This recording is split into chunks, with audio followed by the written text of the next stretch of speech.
اعوذ باللہ من الشیطان الرجیم بسم اللہ الرحمن الرحیم اللہم لک الحمد کما ینبغی لجلال وجہک ولعظیم سلطانک والصلاة والسلام علی سیدنا محمد الفاتح لما اغلق والخاتم لما سبق ناصر الحق بالحق والہادی الى صراطک المستقیم وعلی آلہ حق قدرہ ومقدارہ العظیم بسم اللہ الرحمن الرحیم ثم انتم هؤلاء تقتلون انفسکم وتخرجون فریقا منکم من دیارہم تظاہرون علیہم بالاسم والعدوان وإن یأتوکم اسارا تفادوہم وهو محرم علیکم اخراجہم افتؤمنون ببعض الكتاب وتکفرون ببعض فما جزاء من يفعل ذلك منكم الا خزي في الحياة الدنيا ويوم القيامة يردون الى اشد العذاب وما الله بغافل عما تعملون اولئك الذين اشتروا الحياة الدنيا بالآخرة فلا يخفف عنهم العذاب ولا هم ينصرون آمنت بالله صدق الله العظيم وصدق رسوله النبي الكريم الأمين ونحن على ذلك لمن الشاهدين والشاكرين والمطمئنين۔ ناصر صاحب، یہ جو آپ نے آیات مبارکہ تلاوت فرمائی ہے، ان کا معنی کیا ہے؟ معنی تھوڑا سا بیان فرمائیں۔ اس کا معنی یہ ہے کہ پچھلی آیت میں کیونکہ تذکرہ تھا اس بات کا کہ اللہ تعالیٰ نے بنی اسرائیل سے کچھ چیزوں کا عہد لیا تھا۔ اب اس عہد کے بعد یہ ہوا کہ بنی اسرائیل نے وہ عہد توڑے، تو اس کا اللہ تعالیٰ یہاں پہ تذکرہ ارشاد فرما رہا ہے کہ ثم انتم ہؤلاء، اور پھر تم ہی وہ لوگ ہو کہ تقتلون انفسکم، میں نے تمہیں کہا تھا کہ اپنی جانوں کو یا اپنے بھائیوں کو قتل نہیں کرو گے مگر تم نے یہ کام کیا اور تم نے اپنی جانوں کو قتل کیا۔ تقتلون انفسکم، تم نے اپنی جانوں کو قتل کیا۔ وتخرجون فریقا منکم، اور تمہارے اپنے ہی جو فریق تھے، تمہارے اپنے ہی جو گروہ تھے، ان کو تم نے اپنے من دیارہم، اپنے علاقوں سے نکالا۔ تخرجون فریقا، تم نے نکالا گروہ کو، منکم جو کہ تمہارا ہی حصہ تھے، من دیارہم ان کے دیار سے، ان کے علاقے سے، تظاہرون علیہم بالاسم والعدوان، اور تم ان کے خلاف مدد دیتے ہو، یعنی اگر ایک گروہ یا تو تم نکالنے والے ہو یا ایسا ہوا کہ کسی اور گروہ کی آپس میں لڑائی ہو گئی تو جو طاقتور تھا تم نے اس کی مدد کی تاکہ وہ کمزور کو علاقے سے نکال دے۔ تظاہرون، تم مدد دیتے ہو، ٹھیک ہے، علیہم ان کے خلاف، صحیح، ٹھیک ہے، اور بالاسم والعدوان گناہ کے ساتھ اور جبر و زیادتی کے ساتھ۔ وَإِن يَأْتُوكُمْ أُسَارَى، اور اگر وہ قیدی بن کے تمہارے پاس آئیں، تُفَادُوهُمْ، تو فدیہ دیتے ہو تم ان کا۔ معنی یہ ہے کہ اگر جن لوگوں کی جن کا تم نے ساتھ دیا، وہ کیونکہ ساتھ دینے والے ظاہراً تو ساتھ نہیں دیتے تھے نا، سپورٹ کرتے تھے، تو اگر ان کا طرفدار گروہ جو کہ ظالم تھے وہ قید ہو کے چلے جائیں مخالف گروہ کے پاس، تو تم پھر ان قیدیوں کو چھڑانے کے لیے فدیے دیتے ہو تاکہ وہ ظالم چھوٹ جائیں اور دوبارہ اپنی کارروائیں شروع کر دیں، ٹھیک ہے۔ تو وَإِن يَأْتُوكُمْ أُسَارَى، اگر وہ قیدی بن کے تمہارے پاس آئیں، تُفَادُوهُمْ، تو تم انہیں چھڑا دیتے ہو فدیہ دے کے، وَهُوَ مُحَرَّمٌ عَلَيْكُمْ إِخْرَاجُهُمْ، اور حالانکہ مظلوم گروہ کا باہر نکالنا، مظلوم گروہ کو اپنے شہر سے نکالنا یا اپنے علاقے سے نکالنا، یہ تمہارے لیے ناجائز تھا۔ یا اس جملے کا معنی یہ ہے کہ جو قیدی قید ہو گئے کیونکہ وہ ظالم تھے، ان کا قید رہنا یہ قانون کے مطابق تھا، اور تم نے کیا کیا، تم پہ حرام تھا کہ تم ان کو نکالو مگر تم ان کو نکلواتے ہو۔ افتؤمنون ببعض الکتاب، کیا تم کتاب کے بعض حصے پر ایمان لاتے ہو، وتکفرون ببعض، اور بعض جو حصہ ہے، کچھ جو حصہ اس کا انکار کرتے ہو، کچھ کو مانتے ہو کچھ کو چھوڑتے ہو۔ فما جزاء من یفعل ذلک، پس کیا یوں سمجھے کہ جزا ہے یا یوں کہیے کہ کیا سزا ہے اس شخص کی جو ایسے کام کرے، ٹھیک ہے۔ فما جزاء من یفعل ذلک منکم، تم میں سے جو آدمی ایسا کام کرے اس کی کیا جزا ہے، الا سوائے اس کے کہ خزی فی الحیات الدنیا، کہ رسوائی ہو اس کی دنیا کی زندگی میں، و یوم القیامت، اور قیامت کے دن یردون الی اشد العذاب، کہ وہ لوٹائے جائیں، ٹھیک ہے، یا ان پر وارد کر دیا جائے شدید ترین عذاب۔ وَمَا اللَّهُ بِغَافِلٍ عَمَّا تَعْمَلُونَ، اور جو کچھ تم کرتے ہو اللہ اس سے غافل نہیں ہے۔ اچھا، اولئک الذین اشتروا الحیات الدنیا بالآخرۃ، یہی وہ لوگ ہیں جنہوں نے خریدا دنیاوی زندگی کو آخرت کے مقابلے میں. فلا یخفف عنہم العذاب، تو بس ان پر عذاب کم نہیں کیا جائے گا، عذاب کی تخفیف نہیں کی جائے گی. ولا ہم ینصرون، اور نہ ہی ان کی مدد کی جائے گی. یہ اس کا ترجمہ ہے اس آیت مبارکہ. جی، تو اس کی تشریح بیان فرما دیں. تشریح اس کی یہ ہے کہ یہ جو پچھلی آیت مبارکہ ہے اس میں رب ذوالجلال نے ان کو منع فرمایا تھا جن چیزوں سے، اب آگے رب ذوالجلال ہمیں بیان فرما رہا ہے کہ انہوں نے وہی کام کیے. ان کو منع کیا تھا کہ آپس میں قتل و خون نہیں کرو گے، لیکن ثم انتم ہؤلاء تقتلون انفسکم، اور پھر تم ہی وہ لوگ جنہوں نے آپس میں قتل و خون کیا. میرے ساتھ وعدہ کیا کہ ہم نہیں کریں گے لیکن تم نے کیا. وتخرجون فریقا منکم، اور تم نے اپنے ہی گروہوں کو باہر نکالا، ظالم کی مدد کی. اور جو جن لوگوں کو اپنے دیار سے نکالنا تمہارے لیے حرام تھا تم نے ان کو نکالا. ایک دوسرے ظالم قیدیوں کو جن کو نکالنا تم پہ حرام تھا تم نے ان کو بھی نکالا، فدیے دیے اور سارا کچھ کر کے تم نے ان کو نکالا. جیسے ہمارے یہاں آج کل رشوتیں دے کے قیدیوں کو چھڑایا جاتا. تو پھر فرماتا ہے ان سے یہ افتؤمنون ببعض الکتاب وتکفرون ببعض، کیا تم بعض کتاب پہ ایمان لاتے ہو بعض کو چھوڑتے ہو.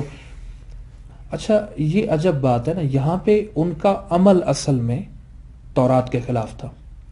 قول کے حساب سے وہ کہتے تھے کہ ہم ایمان لائے، ٹھیک ہے، قول کے حساب سے وہ کہتے تھے کہ ہم موسیٰ علیہ السلام کی شریعت پہ اعتقاد رکھتے ہیں، اس پہ ایمان رکھتے ہیں. ان کا عمل خلاف تھا.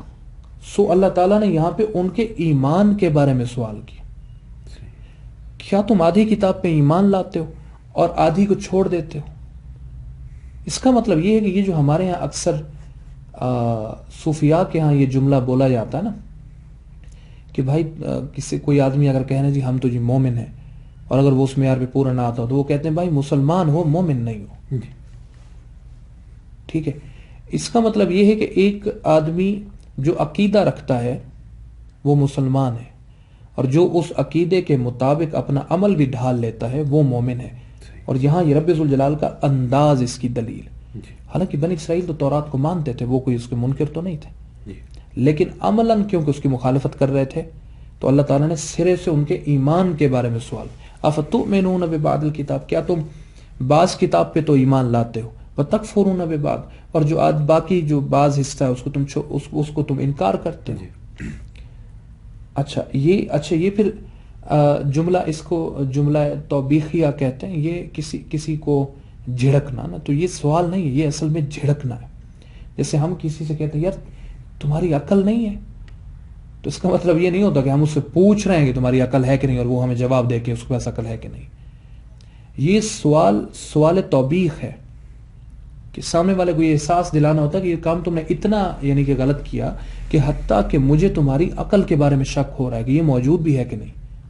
اور یہاں پہ کیا ہو رہا ہے، یہاں پہ یہ ہو رہا ہے کہ یہ کام انہوں نے ایسا کیا کہ رب ذوالجلال ان کے ایمان کے بارے میں شک کا اظہار فرما رہا ہے کہ تم بتاؤ کیا ایمان تمہارے پاس ہے صحیح، یا تم نے وہ جو ہے آدھی کتاب کا ایمان چھوڑ دیا. ٹھیک ہے، اور یہ سوال بڑا اپنی جگہ پہ نپت اللہ سوال ہے، کیونکہ عقیدے کا انکار وہ نہیں کرتے تھے، انہوں نے عمل میں کام خراب کیا تھا. تو کتاب کا آدھا حصہ عقیدہ ہے آدھا عمل ہے.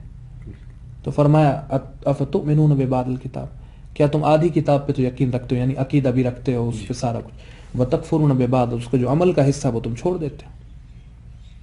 فما جزاء من یفعل ذلک، بس جو ایسے کام کرے تم میں سے، من یفعل ذلک منکم، تم میں سے جو آدمی ایسے کام کرے پھر اس کی کیا سزا ہے اس کی، سوائے اس کے الا خزی فی الحیات الدنیا، سوائے یہ کہ دنیا میں وہ ذلت کی زندگی گزارے اور آخرت میں اسے شدید عذاب دیا جائے. اور یہ ذلت ان کی آج بھی چل رہی ہے پوری دنیا میں. ایک یہودی ریاست ہے خیر سے، ٹھیک ہے، اور ہر ایک ملک اس سے نفرت رکھتا ہے. ٹھیک ہے، پہلے تو ہم سمجھتے تھے کہ شاید یہ جو یورپین لوگ ہیں یا یہ سارے یہ ان کے حمایتی ہیں یہ سارا کچھ، لیکن اب میڈیا کی وجہ سے بہت ساری چیزیں بڑی عجیب طریقے سے کھل رہی ہیں اور ان میں سمجھ آ رہی ہے کہ وہ لوگ بھی ان سے کوئی محبت نہیں رکھتے. آج تک ہر آدمی دل میں ان کے بارے میں نفرت رکھتا ہے اور ان کی حرکتیں بتاتی ہیں. جیسے وہ ہٹلر تھا نا، ہٹلر نے ان کو یہودیوں کو بڑا مارا، مطلب یہودیوں کے ہی ٹیکسٹ کے مطابق آپ کہیں تو ان کو بہت مارا اس نے. تو پھر ایک جگہ پہ بعد میں اس نے کتاب لکھی، جرمن میں اس کا نام ہے مین کیمپ یا اس ٹائپ کا نام بنتا، جرمنی تلفظ اللہ جانے اس کا کیا ہوگا، اس کا مطلب ہے میری جد و جہد یا میری لڑائی یا میری زندگی. تو اس میں اس نے ایک جگہ پہ لکھا کہ برٹش لوگ یہودیوں کو ریاست تو دینا چاہتے ہیں لیکن کچھ عرصے کے بعد پوری دنیا جان جائے گی کہ ان کو ریاست دینا ایک غلط اقدام ہے اور ان کا شر پوری دنیا کو پریشان کر دے گا. اور آج ویسا ہی ہے. تو یہ وہی کام، یعنی کہ یہاں رب ذوالجلال کہ تم نے جب یہ کام کیے تو پھر سزا یہی نا کہ تم دنیا میں بھی ذلیل و خوار رہو اور آخرت میں بھی تمہیں وہ عذاب دیا جائے کہ جو شدید ترین عذاب. وَمَا اللَّهُ بِغَافِلٍ عَمَّا تَعْمَلُونَ، اور جو تم کرتے ہو اللہ اس سے غافل نہیں ہے. پھر فرما اولئک الذین اشتروا الحیات الدنیا بالآخرۃ، یہی تو وہ لوگ ہیں جنہوں نے اپنی دنیاوی زندگی، اپنی دنیا یوں کہہ لیں خرید لی اور آخرت کو بیچ ڈالا. فلا یخفف عنہم العذاب، ان پر عذاب کم نہیں کیا جائے گا، ولا ہم ینصرون، نہ ان کو مدد دی جائے گی.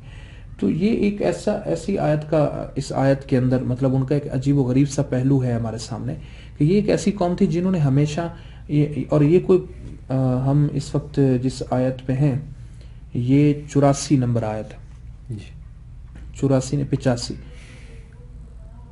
ہاں 85 آیت نمبر ہے یہ، 85 اور 86، ہاں یہ دو آیت ہے 85 اور 86.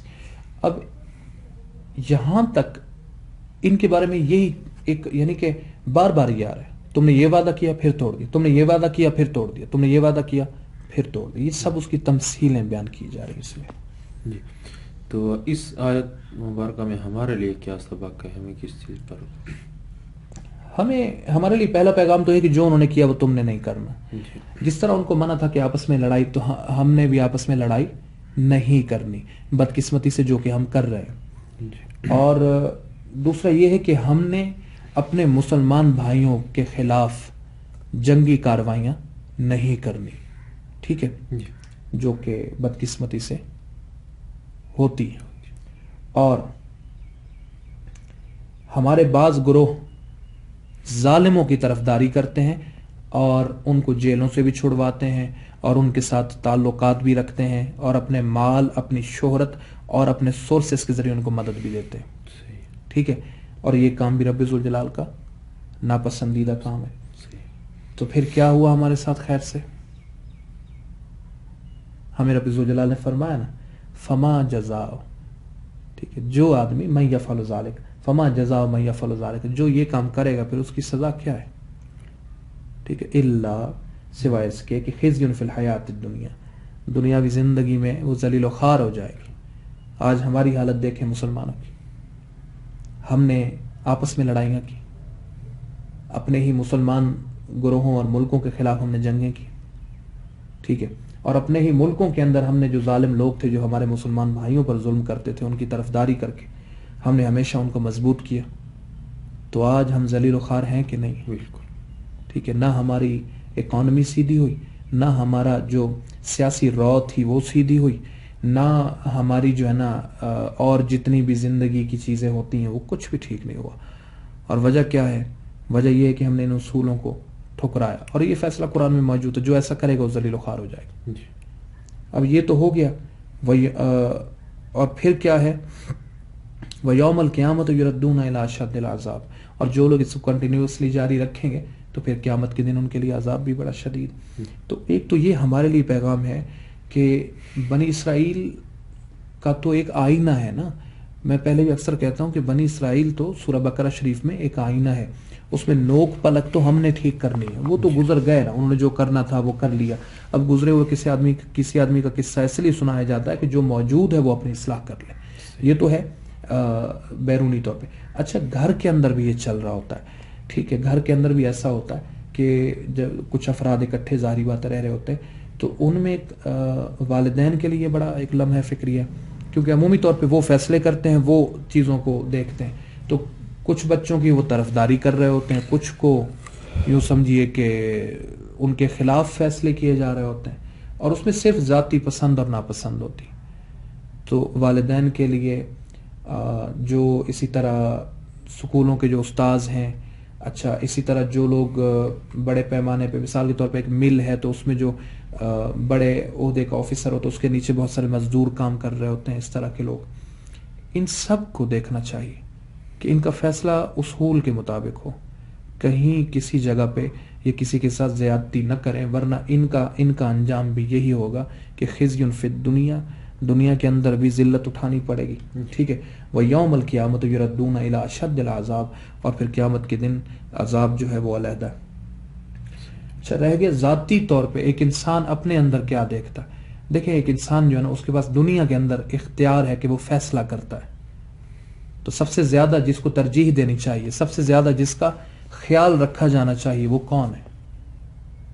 وہ ہے رب ذوالجلال، ٹھیک ہے، جی تو اس کا سب سے زیادہ حق ہے اور وہ سب سے زیادہ ترجیح پہ ہے، اور جب ہم اسی کو ترجیح نہیں دیں گے نا تو پھر ہمارے پاس سوائے ذلت کے اور کچھ نہیں آئے گا، کیونکہ ہم بھی ناانصافی کر رہے ہیں نا، ہم بھی برائی کر رہے ہیں، تو پھر ظاہری بات ہے پھر ہم روتے ہیں کہ جناب سکون نہیں ہے، چین نہیں ہے، فلاں چیزیں۔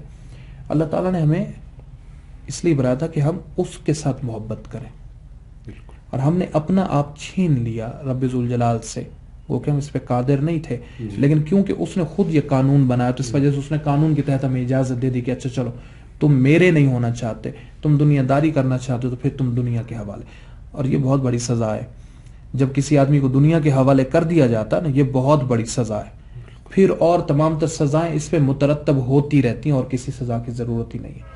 تو پہلا انصاف یہ بڑا لازمی ہے، اپنا آپ اس کی ذات سے جدا نہ کیا جائے، اپنے آپ کو اس کی یاد کا جو محل ہے نا اس سے نکالا نہ جائے، اگر اس سے نکالیں گے تو پھر جتنی بے قراریاں اور پھر جو بے سکونی کی ذلت طاری کر دی جاتی پھر اس کے ذمہ دار ہم خود ہی ہیں۔